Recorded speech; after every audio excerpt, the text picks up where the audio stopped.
thoughts this morning as we begin our time.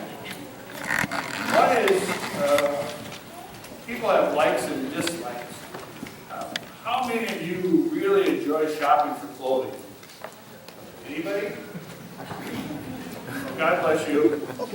You should help the rest of us. Because as far as I can tell, as I looked around at Macy's the other day when we were shopping for some spring clothing, is there aren't very many people who do. And so you're gifted if you are. When you go shopping for clothes, one of the things that you look around and about is that they have different sections and areas depending on the designer. And so you'll have Ralph Lauren, Polo, you'll have a few other brands out there, different things. You go to shoes, of course, you got Nikes and Adidas and all that. You got Under Armour and a few of those more sport clothes. All nice clothing. But isn't it kind of interesting that you wear somebody else's name on you? It's a little different, isn't it? Some of you who are older, like me, you remember a time when there weren't names on clothing. It was in the late 60s when jeans, denim, became popular. And if you wore jeans, you were a rebel, you were cool. And there were only two types of jeans. There was Levi's and Wranglers. And Wranglers were the farm kids, and Levi's were the city kids in our neighborhood. But why do you wear somebody else's name on your clothing? T-shirts used to be just white with nothing on them. Maybe gray if they were sports t-shirts. But now they have every saying possible on there. They have every organization on there that you are a part of. Why do we wear clothing that has names on it as if we belong to them? Well, I think that's kind of interesting. There's an old movie, and some of you have seen it, it's on DVD maybe, or Netflix, that just had an anniversary a couple years ago. It's called Back to the Future. Anybody see that? Yeah. Marty McFly was the character, played by Michael J. Fox. And it goes back in time and the like. It goes back to the 50s, and he was knocked out or unconscious or something, and so he ends up being taken to this home, and they don't know who he is.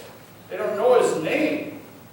And so as they evidently put him to bed there, they found out that on his underwear it said Calvin Klein.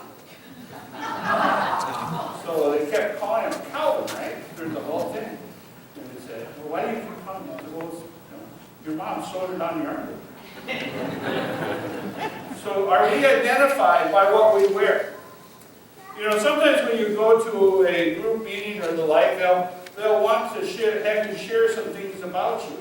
And so like our confirmants this morning, they got up and they said, I'm Luke, and I go to school at Watertown, and Alex and the like, you'll hear more. They say a little bit about who they are. Are we identified by where we live, or what school we do, what sports team that we're part of, and be a part of all those things? Is that who we are? No, it's not, is it? No. Are we identified? Is our identity tied to those things? Well, they're not. And some of us, we talk about, well, we're German or Scandinavian or Norwegian or Swedish or Hispanic or whatever the category is to check on the polls and forms and all of that to make you fit into a group and be a part of that. Is that what identifies us? Our occupations. We say, well, I'm an engineer, or I'm a farmer, or well, I'm a salesperson, or whatever it is. Does our occupation, when we're called into our vocation, is that what we're good at? Is that what makes us our identity and gives us who we are? Well, the world would say yes.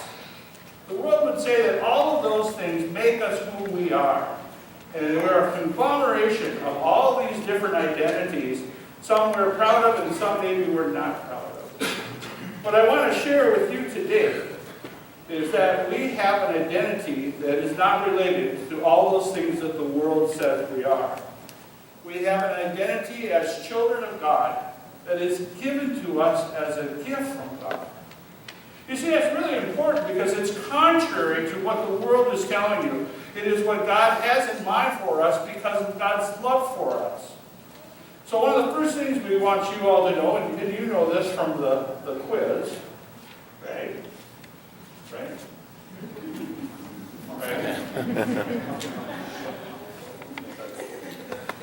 What you know from that is that God created us in God's image. That we are created in that image. But because of sin, we all have fallen short of the glory of God.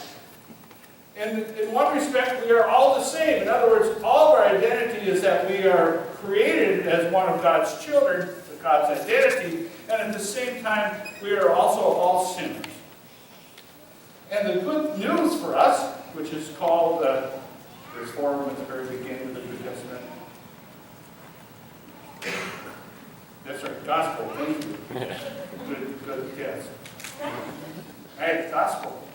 The good news for us is that God loved us so much that He gave His Son Jesus to die on the cross for us that we might have life and life eternal with Him. That's the good news for us. So our identity is given to us in God's love through His Son Jesus. So when I shared with the young people about the place that it begins for us as Christians, and Lutheran Christians in particular, is at the baptismal font. We are given an identity that cannot be removed. It cannot be changed. It is forever and unto eternal life as well.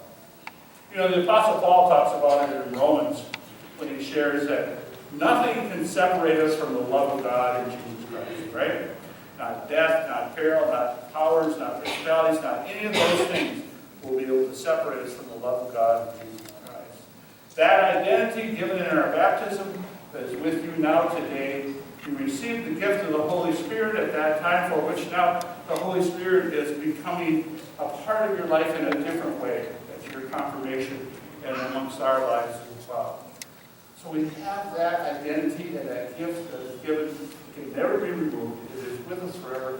No matter how far away we go, or no matter what we've done, God calls us and continues to call us out of love to come to the cross and to come to Jesus and to remember who we are.